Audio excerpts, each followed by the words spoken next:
leading the charge to make the 2024 Broker Carrier Summit possible, and we are so excited to have their support. In case you haven't heard, TAFS offers much more than freight factoring. It provides a comprehensive support system for trucking companies of all sizes, specializing in fast and efficient invoice factoring with the ability to pay carriers in as little as 1 hour.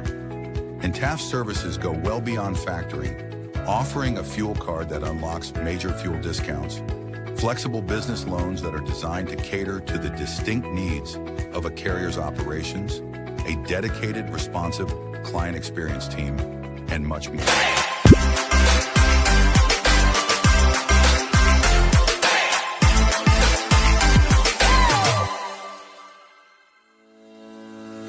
Black Box Logistics is a 3PL freight brokerage based out of Birmingham, Alabama. Black Box Logistics was formed in 2020 by 3 friends, Logan Dyer, William Graves, and Will Hopkins, in a basement office with the goal of bringing transparency around the clock communication and hassle-free customer experience to the table.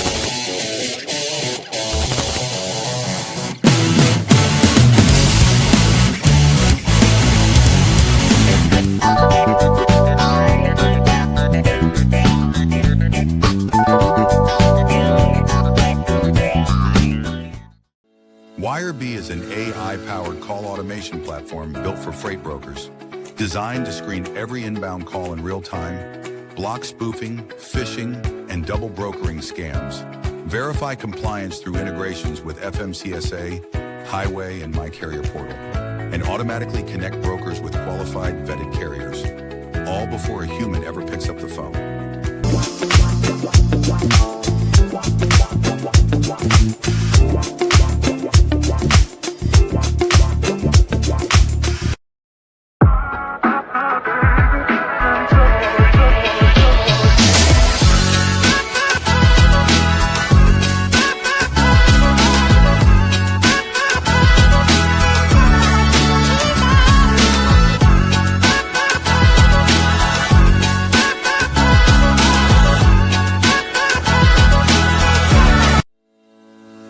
Sales-CRM is built for freight broker and agent sales teams.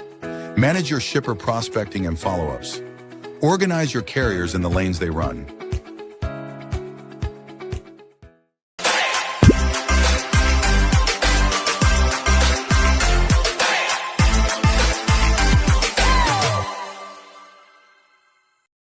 HD Ships is a leading logistics provider specializing in sustainable and tech-driven freight solutions. With hubs in Reno, Phoenix, and London, we deliver comprehensive services, including full truckload, expedited cross-border, and intermodal freight. Leveraging proprietary technology, we offer 24/7 tracking, real-time visibility, and advanced automation to ensure safe, compliant, and efficient transportation. Our commitment to sustainability enables clients to offset emissions through carbon credits, aligning logistics with environmental goals. At HD Ships, we prioritize transparency, reliability, and exceptional customer service, empowering clients to achieve seamless, sustainable logistics solutions worldwide.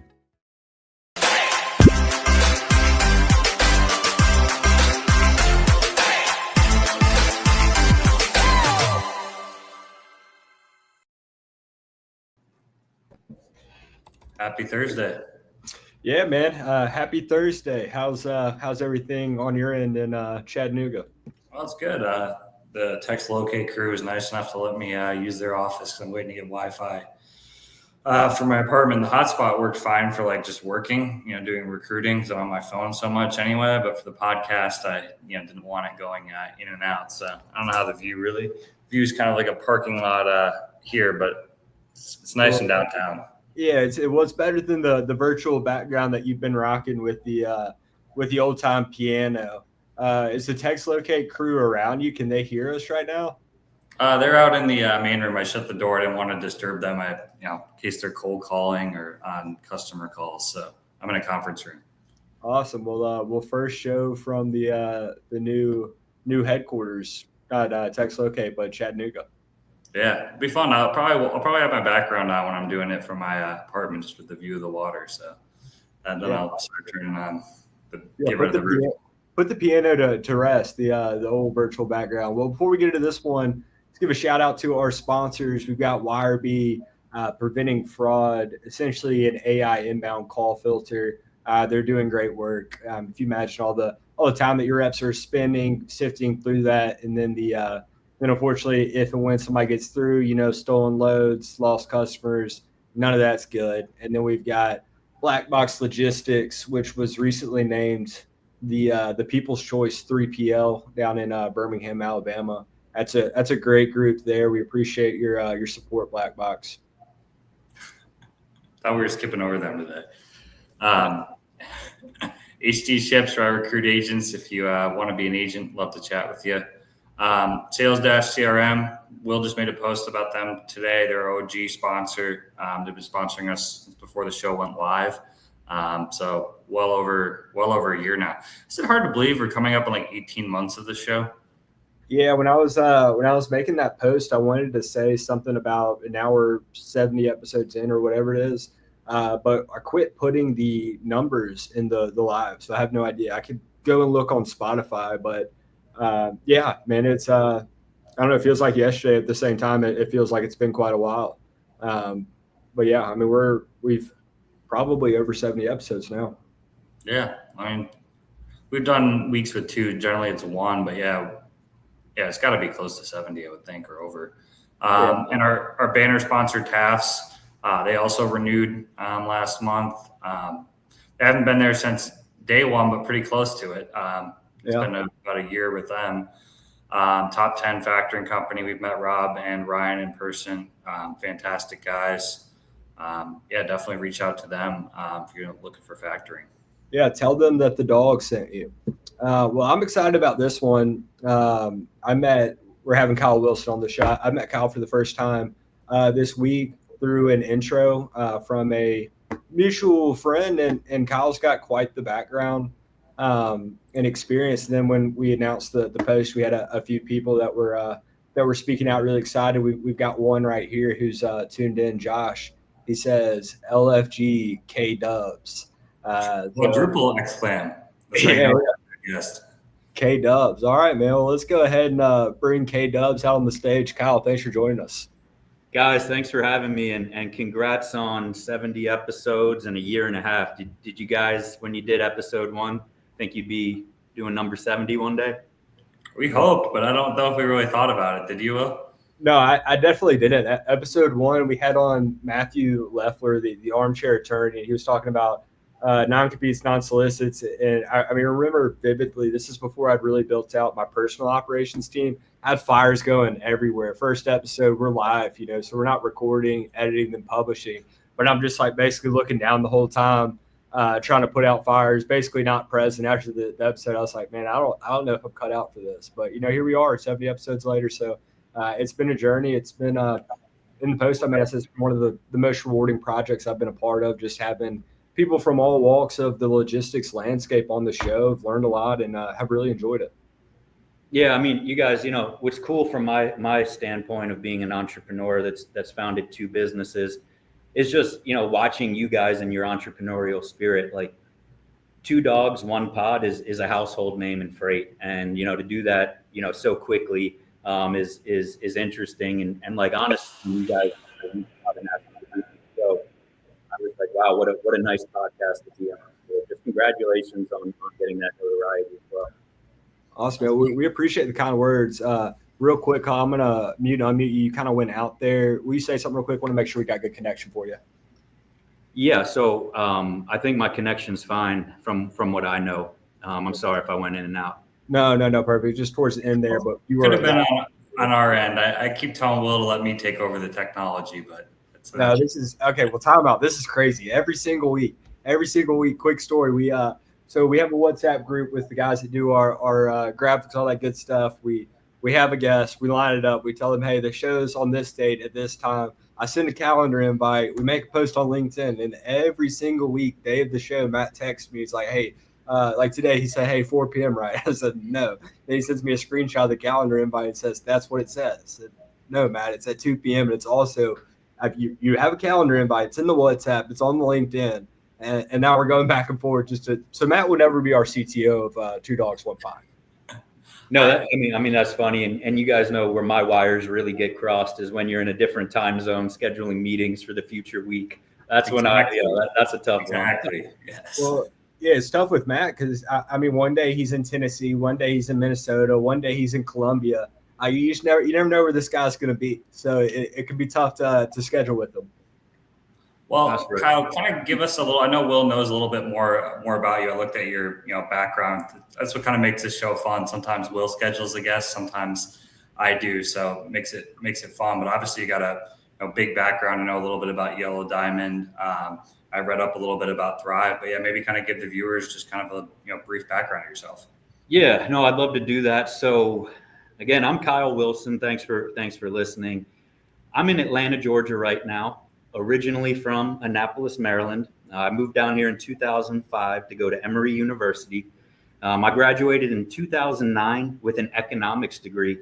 And if you guys remember, that was the recession. So there were no fancy economics jobs for me to get when I graduated. So I got the first job that was offered to me at a company called Echo Global Logistics.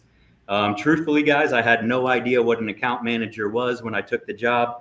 And pretty quickly, as most people listening to this podcast know, I found out it was cold calling. Nonetheless, though, I found out pretty quickly I was a great cold caller. I was sales rep of the year, both years that I was at Echo, which is about a $5 billion company. I think I'm the only person still to do that twice. And so since I was making about $35,000 a year at that point, I decided I should probably put those accolades on my resume and try to get a better paying job. And that landed me at a company called Trans Dynamics, which is outside the perimeter in Atlanta, Georgia. So this is a small company. The CEO was 82. The average salesperson was in their mid-50s. But I spent my 20s there. And that really, helped shape my overall logistics experience to be in that office where the whole business operated under one roof, right? So that was my experience. And so I had been doing it long enough in the sales position that when I turned 30, I kind of looked down, and Matt, this plays into what you do as an agent, but I kind of looked down at what I was making the company, what I was making myself. And I decided that if I was going to do the very hard job of being a freight broker for the rest of my life, that I was going to have to own the business and really increase that commission percentage from 10 to 15%, all the way up to as close to 100% as we could get it. So that's when I opened Yellow Diamond Logistics. And really the goal there was just to have a freight brokerage by myself. I just wanted to manage my own book of business, be self-sufficient, live a good life. But pretty quickly, I got kind of burnt out with the operational work. My skill is sales. I love making outbound calls. And so as soon as I saw that I wasn't able to make outbound calls 100% of the time anymore, I knew I had to hire somebody, right? And so this was 7 or 8 years ago. And this is just speaking honestly. I had thought about the support I had received at previous companies from the operations team. And the truth is, and everybody knows who's listening, that I was still waking up in the middle of the night many times a week, getting cussed out by people. And so at the end of the day, as a 30-year-old, when I was thinking about pulling, $50,000 out of my pocket to hire somebody in America to support me in operations, that really wasn't going to be there and give me that 100% entrepreneurial support that I needed. I wanted to try something different. Back then, there were people called virtual assistants in the Philippines. I'm just going to define that as an English speaker who knows how to use a computer, right? They might be good with the G Suite. They might be good with Microsoft Office. But at the end of the day, they're not classically trained business people. But nonetheless, I knew that a hard worker is what I needed. So I went to the Philippines and I met somebody named JP. For the next couple of weeks, I live broadcast everything I did on a daily basis. So answering trucker calls, negotiating on the fly, making sales calls, how to respond to angry customer emails. And About a month later, I was just extremely impressed that somebody from the Philippines could pick up freight brokerage as quickly as they could. So we started to scale again. And the story there is I looked up 4 years later, I had about 100 people in the Philippines. Yellow Diamond was doing about 50 million a year in revenue at EBITDA margins 4 to 5 times what anybody's ever seen in logistics. And so that's when Thrivemodal kind of started, guys. And I'll allow you to jump in, just interrupt me if you want. But family friends started coming to me saying, hey, Kyle, how did you go from being a pretty stressed outbound sales rep to, running a medium-sized business? And how can you help me do that with my accounting firm, my healthcare company, or, my logistics and freight brokerage? So I opened Thrivemodal really just wanting to help a couple family friends do what I did and kind of, experience the growth of a logistics company so easily. But all of that started to change too, right? So at Emory, I had a fraternity brother. His name was Oliver Ung. The difference between me and Oliver were this, right? When he was at Emory, he was president of their business school. When I was there, I wasn't even admitted. So over the next, 15 years, he went and ran a private equity company up in New York City. And he started coming to me with wider and wider books of research, basically saying, and his story was this, it was, Kyle, every time we buy a company, say a helicopter manufacturer in Nebraska, I'm the guy that they send out there to put a CRM in and to staff the accounting department. And guess what? Almost every single time I've got to convince someone from New York City to move to Nebraska to run that department. Oliver said, from what I've seen through you and Thrivemodal, I don't think we're ever going to have to do this again. So he came to me and said, I would like to run this business with you. From there, Thrivemodal really blossomed. We had to move out of the virtual assistant era, right? So I'll define when that ended. But I couldn't provide my customers with just English speakers who were trained in logistics, who weren't deeply committed to logistics, right? If somebody fell off, that would look poorly.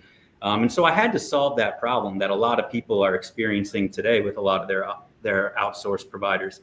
And how we did that was I hired the best recruiters from the best companies in Manila. So ex-Ernst & Young recruiters, ex-Deloitte recruiters, who now work for Thrivemodal and go to the real career-oriented talent that's sitting in their Fortune 100 companies up in the buildings in Manila. And we say to them, hey, I'm sure you've watched these virtual assistants the last 5 to 10 years with much lower skill levels than yours, have great work-life balances, make a lot of money, have fun with US companies. And so now we're able to convince the real career-oriented candidates to move away from their awesome jobs in the Philippines and directly into US companies. So Thrivemodal really does provide career-oriented talent. And kind of the stat that we like to give that provides for that is the average tenure of a placement through Thrivemodal is 3.6 years. From what I hear, that's 7 times what anybody else in logistics outsourcing is doing today. And the reason being is we're going to the real career-oriented talent who has already worked for 2 or 3 years for a US logistics company, right? They might work for C.H. Robinson currently. They've been there for 2 years. They understand the workload of being in logistics operations, but it provides a great life for their family. And they're looking for the next step where they can, do even more for a second company. So by going to people who have been tried and true in this industry, who want to stay in it, we've eliminated that retention problem. Okay, yeah, there's a lot in there. I want to start just the issue, right? You love sales. You start Yellow Diamond, self-sufficient, then you realize you can't make those sales calls. You thought about the support that you had in the U.S. and you thought maybe this isn't the route I want to go. It hadn't been what maybe I had hoped it to be, and then you decided to try something else. Where was that inspired from? Like, how did you? Like, I understand you went to the Philippines to do it, but what gave you that idea that maybe there's a different way?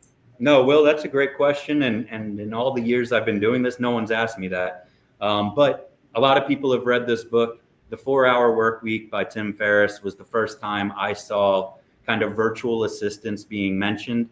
And really, the rationale behind that is picking people from the right economies where the skill set costs the correct amount. And so kind of the worldview of Thrivemodal is this. We think we're moving into an era that's called the worldwide workforce, right? where people and companies kind of build themselves based on people in the correct economies, just like manufacturing companies build their products with, with items from all around the world. So that's really my worldview. I think we're only 5 to 7 years from, if we just talk about accounting, if you're the best accountant in the world right now and you're in Kenya or New York City, what you get paid is pretty different. I think we're about 5 to 7 years from that shrinking to almost being nothing. And again, that's because of the systemization of the world, and also Wi-Fi. So Wi-Fi is allowing anybody to kind of interact, in the business world that they want to. But really, systems like QuickBooks Online and HubSpot and NetSuite, they're universal at this point. Whatever country you're in, you've got training on those types of things. And that's why Thrivemodal's really able to produce the exact candidate that you're looking for, down to the software and hardware experience.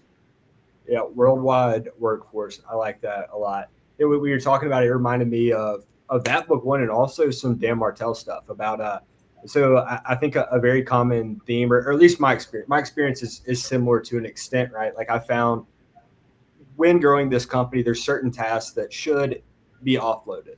And for whatever reason, I wasn't capable of delegating them, or maybe it was a control thing, but I found myself tied up with a bunch of maybe $10 to $15 an hour tasks that I shouldn't be doing because my time is better. The ROI on my time is better invested elsewhere, but yet I'm having trouble offloading these tasks. And what you described, right? Videoing everything that you're doing.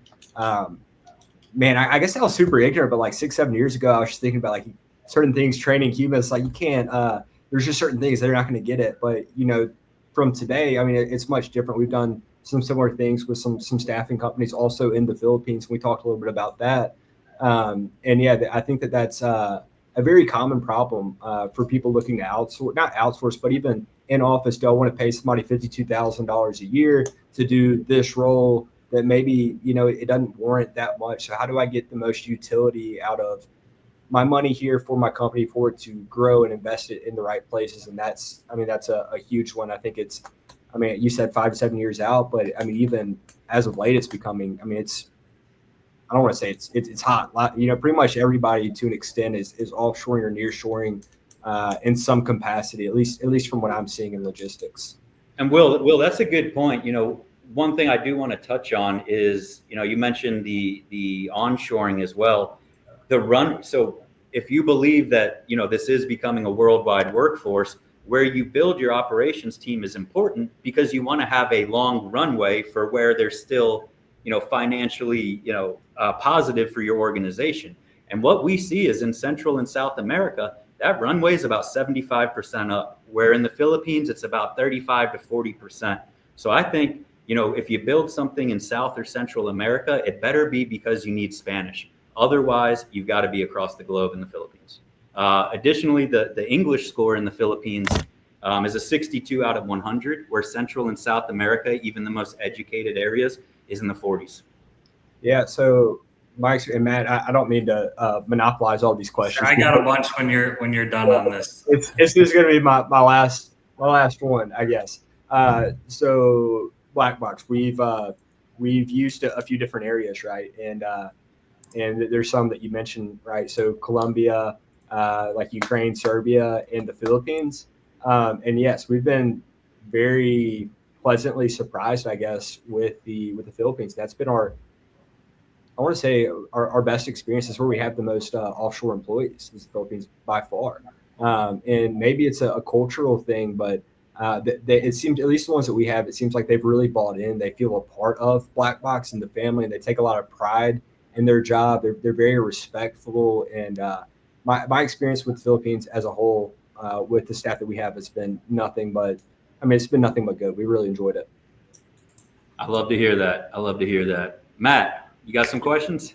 Yeah, I was going to chime in because it's actually interesting. I don't even think Will knows this, but before I got into logistics, I was working for the largest self-publisher in the U.S., in Indiana, actually.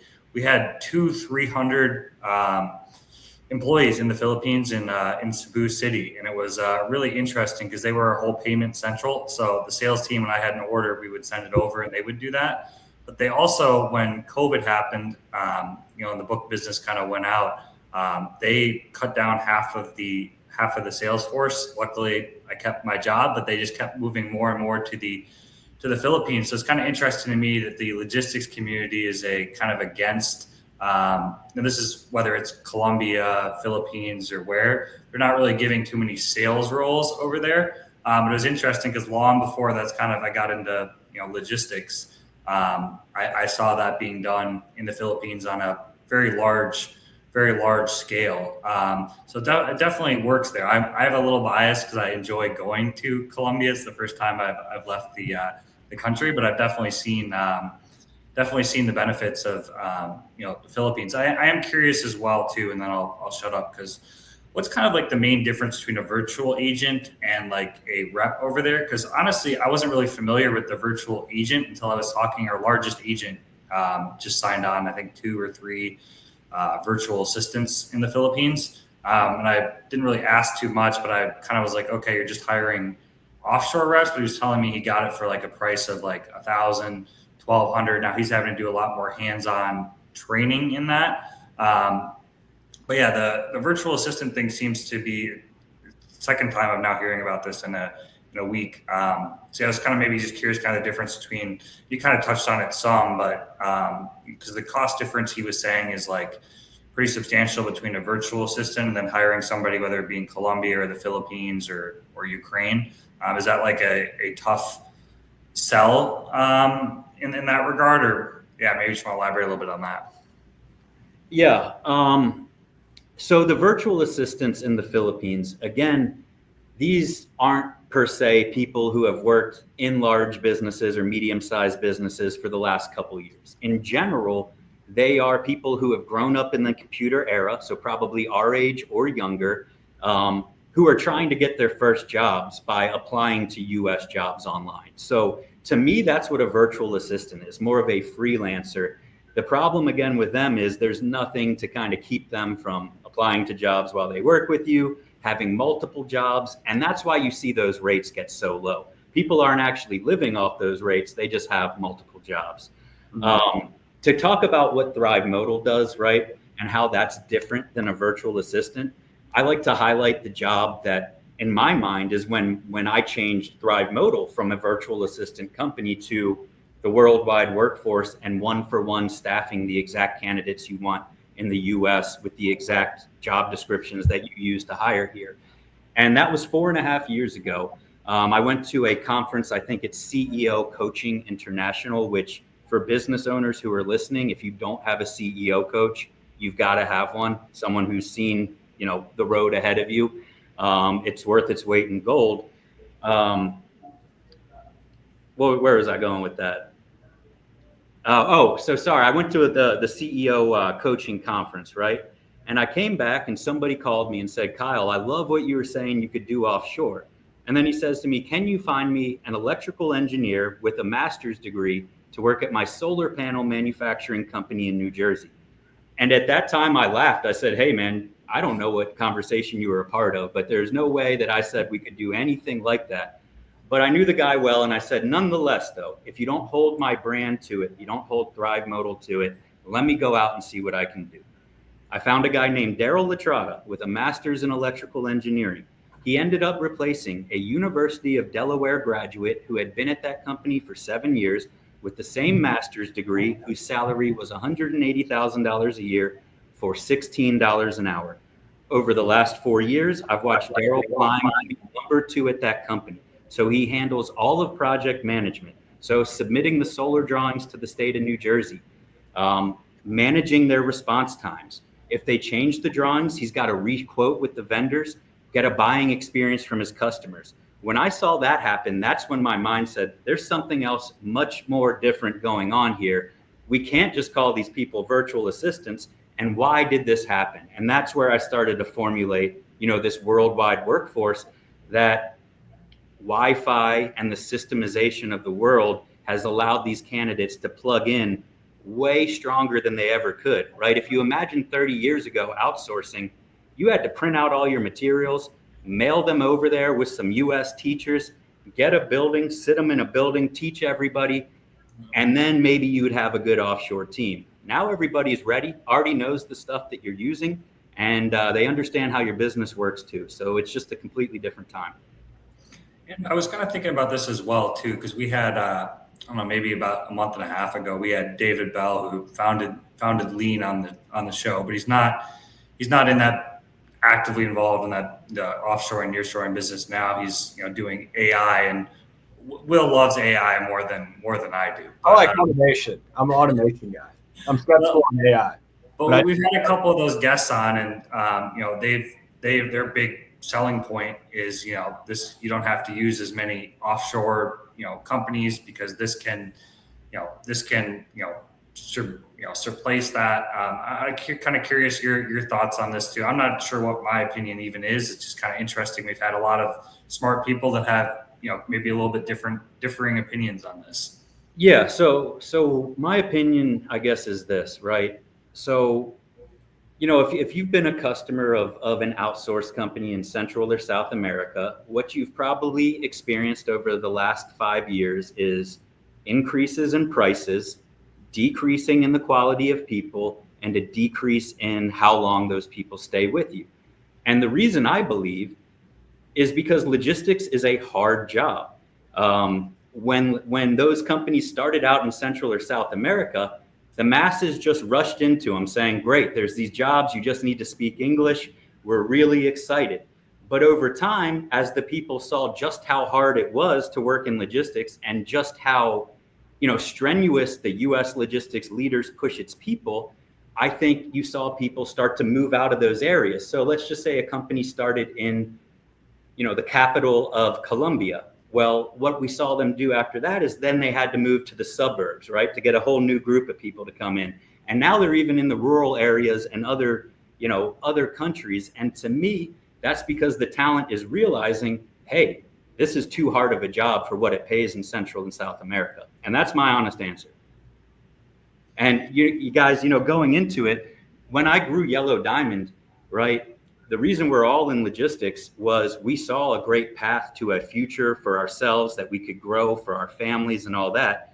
And that's the same thing that attracts people in the Philippines, is they see if they give their life to this, they can really change the trajectory of their family and their parents. And the people of the Philippines have been living a lot harder than the people in Central and South America for a while. Traditionally, the men in the Philippines are fishermen or work on cruise ships. So when they have their child, they go to a different country and make money. The women are nurses. So once they have their child, they leave, go to a different country to make money and send it back. This is a really unique time where the Filipino can stay with their family in the Philippines, make US dollars, and move, from low to middle class to middle to upper class, all in one lifetime, which wasn't possible back in the day. So if I kind of were to summarize it, you're saying that AI, and automation kind of coming for offshore roles is probably, in your opinion, coming more for Central America because the quality is probably a little less. No, well, so thanks for pointing out that the AI voice. I don't think that doesn't matter whether you're in Central America, South America, or the Philippines. The AI piece, I do think, is coming for a lot of operational jobs. I agree with you 100%, right? The track and trace job that I originally hired my first Filipino for was crucial 10 years ago, right? To have a salaried American doing that job. We all know that is not crucial anymore. There's technology, there's other options. And so I think some of the jobs are going to go away. But at the end of the day, the reason Thrivemodal is recruiting real career-oriented talent is that's not going to be replaced, right? The electrical engineers with master's degrees that cost a third of the price in the Philippines is not going to be replaced as quickly as the track and trace person at a logistics company. Yeah, that's a great point that you guys are doing the high level stuff, because I probably phrased that question wrong, but that was more of kind of David Bell's point of why he was in the AI automation space. Because he thinks a lot of those are taking like the track and trace type of roles. But it sounds like you've kind of leveraged Thrivemodal to be able to take roles that AI and automation is going to have a difficulty getting a hold of. Yeah, I mean, Matt, it's my honest belief that the companies who do outsourced people who have placed an AI augmented bet I believe they placed that too early and they miscalculated. I think augmenting virtual assistants, so regular skilled people with AI, was a mistake, because what we're seeing now is augmenting the most talented people with AI is where the power is at, right? I think that's just a short stepping stone where you're augmenting virtual assistants with AI. They'll quickly be replaced as well. 100%. Well, I'll let Will chime in. I went on a, I had a lot of questions on that, so I've learned a lot. So, Will, you're sure you got some stuff? Yeah, no, I'm thinking about this whole AI automation thing. The way I see it is that, at least in my experience and those around me that I've seen begin, say, like an offshore journey, it's like the low hanging fruit is like track and trace, right? Like that's usually the first thing that somebody does is these simpler, I don't want to say simpler, but more straightforward roles. And I kind of see that with AI. That's kind of like the easiest, I don't want to say low hanging fruit, but low hanging fruits. It's what makes sense to try to implement first. So like maybe those like lower level roles. Because again, my experience with offshoring does it make sense to pay a U.S. person $52,000 a year to track trucks? And it didn't. If I do that on my team system, then I can't, provide that kind of that runway, the U.S. runway, Kyle, what you described, right, where a Filipino can go from low to mid to high class in one lifetime. If I want to do that with a U.S. worker as an account manager, I need the commissions around it to build around them. And if I'm having to pay U.S. $52,000 plus a percentage to track trucks, it's just not feasible, right? So for us, it was offshore, and with AI, we don't do any of it, but it's almost like track and trace would be the first spot where I would consider doing that. And then Thrivemodal, it seems like, is kind of more interested in the higher talent, right? Where it's not really a track and trace use case, right? Like you have these higher level candidates that can do more, that you can put in better positions. So I don't know. I mean, that's my position on it. I think AI kind of mimics the base level of offshoring right now, and I think that's the easiest implementation. Does that make sense, or am I talking in circles? No, so you made perfect sense there, and I thought that was really insightful commentary. I think you hit it head on there. Okay. Matt, what do you think about that? Yeah, I mean, I think it's a complicated, it's a complicated subject. I'm not a very tech oriented person, which is why I'm not exactly sure how, the AI is going to affect it or not affect it. I'm more going to be like a interesting, observer in that regard. And so, what you were talking about there, and it's just people getting comfortable with using AI. Just like at Yellow Diamond, I got comfortable using people from the Philippines. And at first, that was just track and trace. But there were a couple aha moments along that journey as I was building Yellow Diamond. One of the bottlenecks was dispatch.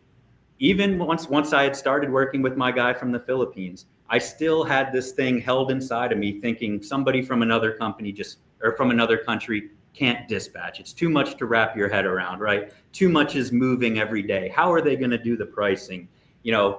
And eventually I got to the point where I just had to put somebody on the phone to dispatch. And within the first call, I realized this. Well, one, everybody my Filipino is talking to has an accent on the dispatch line. So they were starting to build camaraderie that I couldn't build with the carriers.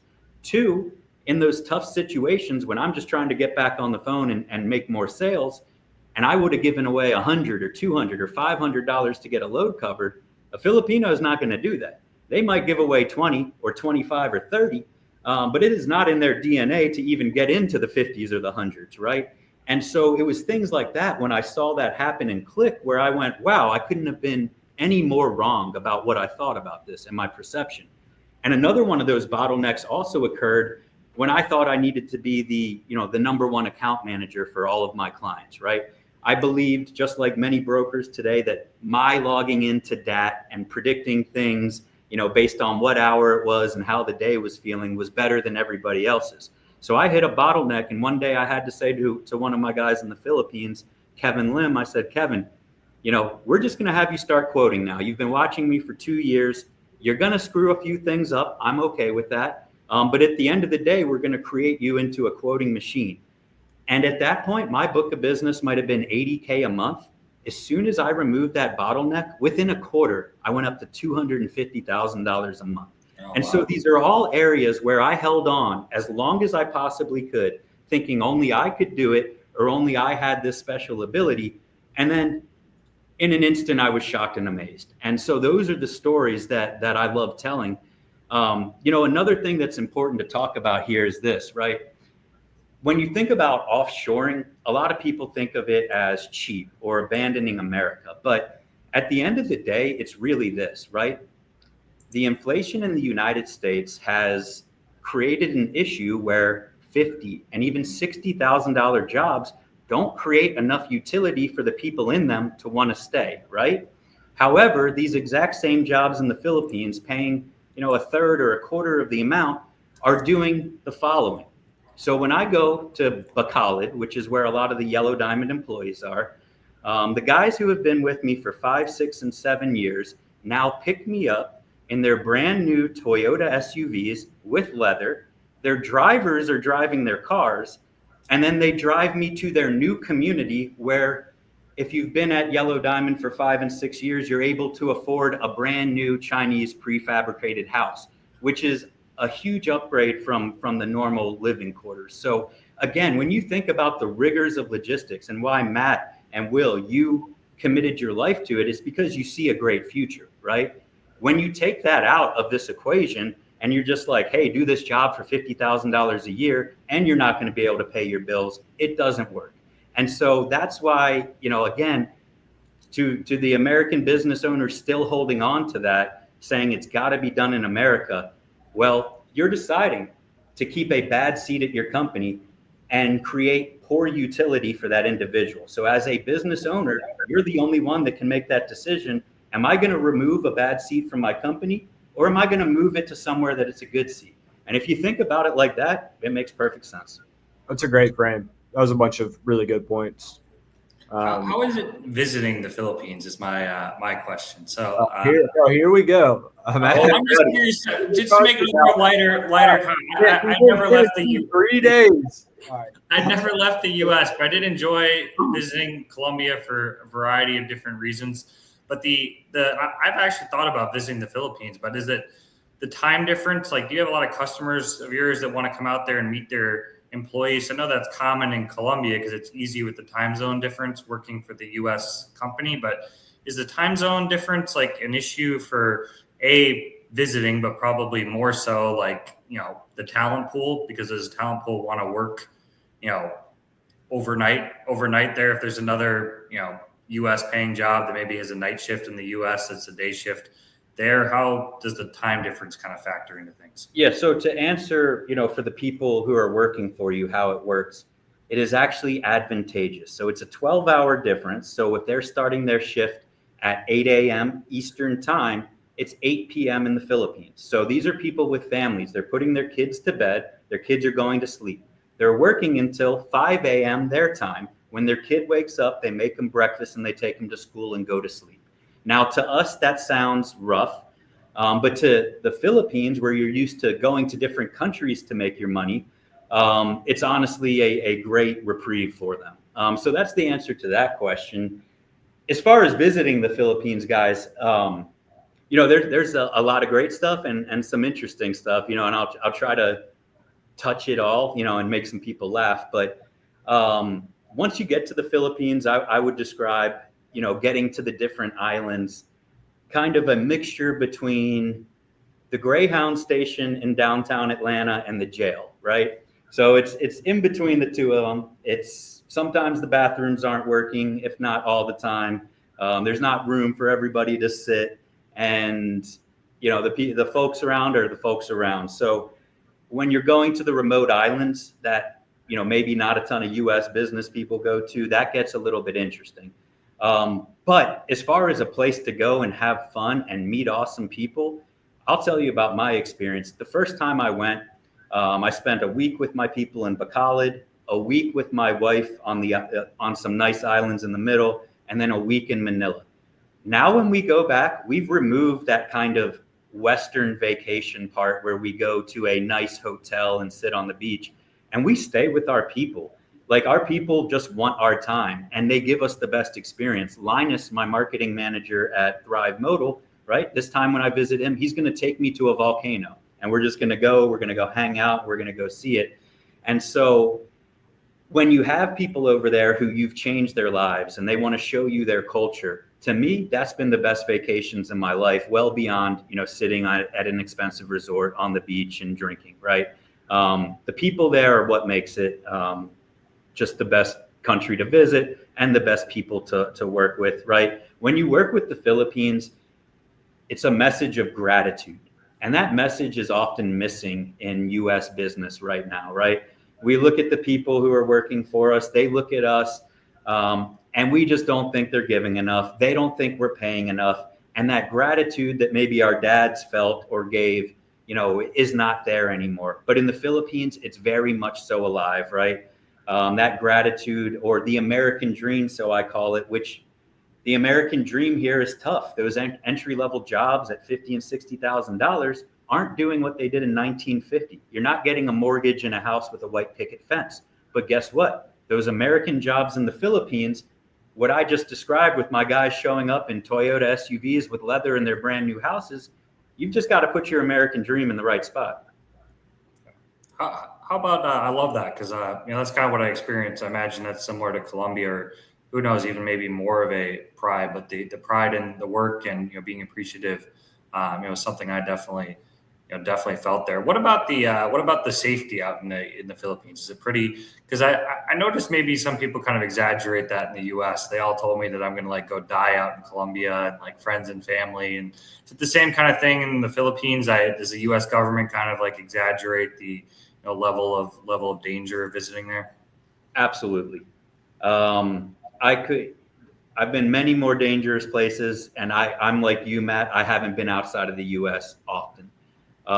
The folks in the Philippines see you, and their inclination is to serve you and to help you and to make you comfortable. It is not to take advantage of you. And I've been to rougher countries like Nicaragua, where walking down the street is actually kind of tough.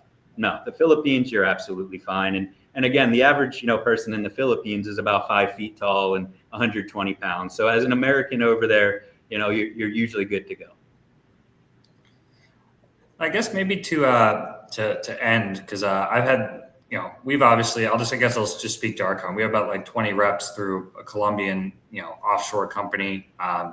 They're fantastic. We love our actual team. Now, I've had some friends who work in your space, and let's say even hypothetically they had something that's, maybe you see this in kind of the TMS space as well, but even if they had something that they have better access to talent pool or better reps or cost or any of the things that would make it, it's so difficult. Do you run into that in the sales process? Because we have had some of our guys working with us for years, and the management that oversees it, and they kind of upend that. And then if you have, Will does this, but Will did this from the very beginning, where he uses a couple different companies, but then the, stress of managing, a team in the Philippines, a team in Ukraine, a team in Colombia. Are you guys mainly, is it difficult to get companies to change, and you're mainly just targeting people who have not used nearshore companies before, or kind of a combination? So I think the main issue that's being experienced there with turnover happening after, some long tenure, is more so dictated by the fact that a lot of these companies in Central and South America have in-office work and mandate you be in office, right? These are tough jobs, and if you're good at them, I see all you guys are probably, or if one of you is sitting at home, you want to do these things from home. And as more and more opportunities open up to work from home, companies that require you to come into the brick and mortar location, that's going to be something they've got to pay for, right? You've got to pay a higher salary if I'm coming in. And so I think you see these companies losing some of their good people, maybe retaining their best, but then having to shift their best around from company to company to kind of keep everything organized. Again, when you get these individual contributors from the Philippines who have already proven for 2 to 3 years that they can work for a U.S. logistics company and are saying, I love this path, just like we did when we were younger, I want to keep going, that's where all the magic happens. Makes a lot of sense. Well, I've enjoyed this conversation. Who knows? Maybe we'll run into each other in the Philippines someday. I had told Will, that's why I was smiling. I had considered going out there. It's just I've never taken a plane ride longer than. I'm not afraid of flying. I just don't like being in airports and on a plane all day. So like 4 hours is the maximum I've done. So but at some point I might get out there and check it out for myself. Matt, the furthest I had ever done was Seattle before the Philippines, and it was okay. I'm sure you would absolutely love it. I suggest everybody go out there. Asia's a beautiful place. It's different than this side of the world in a lot of great ways too, right? For anybody that hasn't experienced it and has the opportunity, they should. Yeah, awesome. Well, yeah, no, Kyle, thanks a lot for making the time to join us. It's been very I don't know the word. This is like one of those topics that I've talked a lot about with a lot of different people, but you had some takes on it that I hadn't previously heard that able to frame things a different way, right? So it was a nice take on just everything that you're doing and that you have done. So no, we really appreciate your time coming on, and I'm sure that the guests appreciate it as well. Hey, well, when I do my highlight reel of the year, being on 2 Dogs, 1 Pod is going to be at the top. You guys really made my day, so thank you. Well, I appreciate it. How can people reach you? Say they want to learn more about about your company and nearshoring. What's the best way to reach you? Yeah, so it's going to be simple. It's going to be Kyle at Thrivemodal, just like intermodal, right? .com. Kyle at Thrivemodal.com. And again, I do all of the upfront work. You just have to bring me your pre-existing job descriptions. I'll sit down and look at your organization, let you know where you can improve it. And then we will provide the people. So this is what I love doing now. I'm part of the Entrepreneurs Organization. I volunteer at my college's tech incubator, and really, using everything I've learned offshore has given me the most purpose in my life, because I'm able to meet other business owners and just see 1 or 2 screws they need to turn to really make a very successful machine. And that's really why I do this. That's what makes it a lot of fun. Last thing, guys, every Thanksgiving, Thrivemodal is in the Philippines. So if you ever want to ditch your families and hang out in the Philippines, Thanksgiving is the holiday. I'm sure Matt will be there. All right. Thank you, guys. All right. Thanks, Kyle. That was fun, man. I enjoyed that. I enjoyed that episode. That's why I said, like, before the show, it's fun that sometimes I find the guests, sometimes you do, because sometimes going in, I know a lot about them. Sometimes I don't. I didn't know a ton about Kyle, so I learned a lot, and very successful individual. I can see why. Yeah, no, 100%. Yeah, he's got a great voice for calls and video too. Very, very well spoken, and I know some people on the video call is kind of like tough to understand, but you can tell he's been on a lot of phone calls throughout the years. I've managed to understand you. It's taken about 70 episodes, but it took about all right. Maybe. Anyway, shout out to our sponsors. Got Wirebee again, AI inbound call fraud. They're scamming. Now you're losing. Yeah, now I'm losing it because Matt's over here roasting me. Usually it's just these LinkedIn strays. I log into LinkedIn. I got 7 notifications. And they're all Matt just commenting on some random thread that has nothing to do with me, just attacking me. So yeah, God forbid I stutter over some words at the end. But yeah, we got Wirebee. Their AI inbound call fraud prevention. They're scanning those calls for you, keeping out the scammers, saving your reps a lot of time, and also not to mention somebody gets through, they steal a load, double brokering, all that situation. Never ends good, right? You lose a customer, it's very bad. And then we've got Black Box Logistics, the People's Choice 3PL, recently named. It's a very stout freight brokerage out of Birmingham, Alabama. So if anybody needs some flatbeds or anything like that, you should go to their website. Also here, they recently started doing Mexico, in and out of Mexico. So very exciting for them. Appreciate Black Box Logistics for your support. HG Ships, if you're looking at, I'll make it a little bit simpler than the Black Box one. If you're looking to be an agent, I'd love to chat with you. Sales Dash CRM, OG sponsor since day one. Josh Lyles and Drew. Will and I have both golfed with them. We've both known them for a while. We have agents using them. Will's brokerage uses them. Can't say enough good things. Reach out to Josh or Drew. And top 10 factoring company, Tafts, as we've said numerous times, great guys over there, Ryan and Rob. We've met them both in person as well. If you're looking for factoring, great options. And yeah, we'll be back next week. Hey, we'll be back tomorrow with Dog of the Week. And hey, any of our listeners, if you reach out to any of those companies, sponsors, tell them that the Dog sent you. All great groups, and we couldn't be prouder to be aligned and supported by them. But yeah, we'll have Dog of the Week out tomorrow, and then we'll be back with another episode. Hopefully, Matt hasn't left the country and gone to some random country or moved to another state. Hopefully, he stays put in one place for a little while. Just the logistics nomad is what you are. I got a lease here, man, so I got to be here at least be paying for it if I'm not here. So yeah. All right, I'll see you next week. All right, see you, Matt.